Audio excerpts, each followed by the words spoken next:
Hey, welcome back to Cold Springs Farm, y'all. I'm out here doing a little bush hogging, and I've had a few things rattling around in my head we'll talk about while I'm sitting here in the tractor and have some seat time. This is geared especially for you young farmers out there who don't have gray hair yet, or even if you do have some gray hair, you're new to farming and you're just getting started. So one thing I see a lot is, this is a very difficult business to get started in. It's usually very capital intensive, and the old saying is, if you weren't born into it, you had to marry into it. Well, there is some degree of truth to that, but doesn't have to be. There's ways to get started in farming without spending a large fortune to do it. One of the biggest things I see is a young man or young woman starting out. They've just inherited Grandpa's farm, or are in the process of taking over Grandpa's farm. Grandpa got tired. He didn't keep his equipment updated because he was, wasn't any point, he didn't think. He was getting to the age that, he wasn't going to be in it a lot longer. And, they patched up the equipment. They kept it going. They worked with what they had. There's been a lot of farming in this country done with an old Ford 8N, Today's necessities were yesterday's luxuries. I say that as I'm sitting here in a cab tractor. I didn't start out with a cab tractor. I started out with an open station. I was in an open station tractor for quite a few years. Those of you that know me know I have absolutely horrible allergies, and even with allergy meds, my eyes swell shut. If I, during early spring when I'm out bush hogging or working in it. So for me, the cab, I've gotten myself to the point where I've got a cab. Where I'm going with this, if you're young, do not think you have to start out with this stuff. If you've just inherited Grandpa's farm or just bought your first farm, for the love of God, do not go out there and spend a fortune on equipment. If you've got, generally speaking, when you're starting out and taking over a new farm, whether it be one you inherited or one you bought, generally speaking, the infrastructure is old and outdated. The fences are about falling down if they're not already. My farm's a prime example of that. This farm, when we got this one, we've had to redo all the fences on it. We're still in the middle of that project. Where I'm going with this, that tractor is not your product. If you're running beef is your product. Sheep is your product. And really, truly, actually, the grass is your product. The animal is just the packaging for that, okay? So if you don't have good fencing to contain those animals and move them around to where you can manage that grass, you're not going to be profitable. You've got to get that grass managed first. So what I'm trying to tell you is, don't spend that money on equipment getting started. Sure, you've usually got to have something, but a lot of times there's an older farming neighbor around that would really love to help a young person out. Most of them are just chomping at the bit to see young people get involved in this, and we need y'all to step in and step up. The average age of the American farmer is 55, the cattleman is 65 and climbing, and the average forest owner in the United States is 75 years old. Okay? If you're buying a farm, start out in this day and age, especially if you're here in the mountains, get yourself a good used four-wheel drive tractor, around 50 to 75 horse, four-wheel drive, front end with a loader. If you're buying new, you are not going to save money with a two-wheel drive. Promise you. I was in tractor sales for a few years. On that class of tractor, one, a two-wheel drive is usually a special order item in most places anymore. Second, it's about useless with a front end loader, because as soon as you pick up anything on the front end, that rear end gets light and you don't have much traction. Okay? Thirdly, anymore, you don't get a lot of freeze up, so you got mud year round. Another point, if you get to the point where you outgrow that tractor, a two-wheel drive does not maintain its resale value like a four-wheel drive.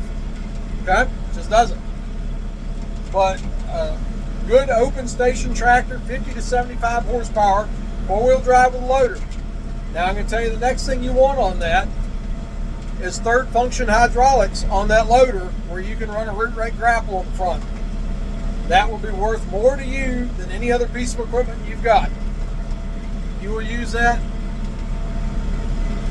numerous times cleaning up brush, trees, overgrown fence lines, ripping out the old fence so that you can put in the new. A root rake grapple, you know, the third function will usually cost you $1,500 to $2,000 to have those hydraulics added if it doesn't already have them. Grapple itself, depending on what you get, you're going to start for a decent one, $2,500 to $3,000, and you know, $4,000 on the high end. Okay? It's amazing to me how many people will go out and buy old, used, worn out haying equipment that they're going to have to spend a fortune in time and money wrenching on, but they won't go spend $5,000 to $6,000 for a root rake grapple setup where you can keep things clean. You can do so much with that. That and a bush hog on the back. If you've got a bale spear, pallet forks, a bucket, and a root rake grapple, you are all set. That's one of the things that we absolutely use the most on our land. So don't go. I've seen so many young people get started. They inherit grandpa's land and they want to sit there and go and buy a brand new cab tractor, a brand new disc mower, brand new hay tedder, hay rake, and baler. Well, I got news for you.